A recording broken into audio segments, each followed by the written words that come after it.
জীবনের সব মনোবাঞ্ছা একসাথে পূর্ণ হবে কি করে? একটা উপায় আমি আজকে বলে দিচ্ছি। এইটি করলে আপনার যা যা মনোবাঞ্ছা আছে, যা যা মনস্কামনা আছে একসাথে পূর্তি হয়ে যাবে তার। সেটা হচ্ছে পুটিত চণ্ডী। কি করে করতে হয়? প্রতিমা করতে বলে তো খুবই ভালো, না হলে অন্তত ঘটে মা চণ্ডীর পূজা এবং তার সাথে চণ্ডী পাঠ। কিন্তু এটা তো সাধারণ চণ্ডী পাঠ নয়। কিভাবে করতে হবে? আপনার যে মনস্কামনা পূর্ণ করতে চান সেইটি সংস্কৃত বাক্যের মধ্যে বলতে হবে।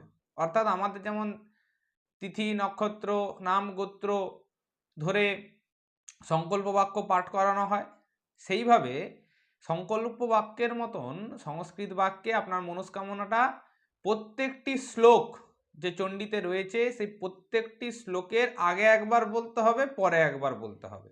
ধরুন একটি শ্লোক, মধুকৈটব বিধ্বংসী বিদ্ধাত্রী বরদে নমঃ রূপং দেহি জয়ং দেহি যশো দেহি দিশো জহি, একটা শ্লোক।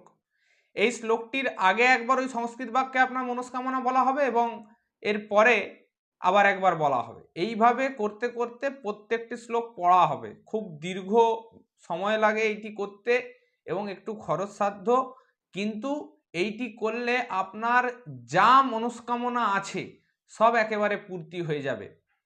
মা বগলামুখী এবং মা চণ্ডীর ক্ষমতা অসীম। আপনার যাবতীয় কিছু মনস্কামনা এনারা পূর্তি করতে পারেন। তার মধ্যে একটা আমি উপায় আজকে বলে দিলাম।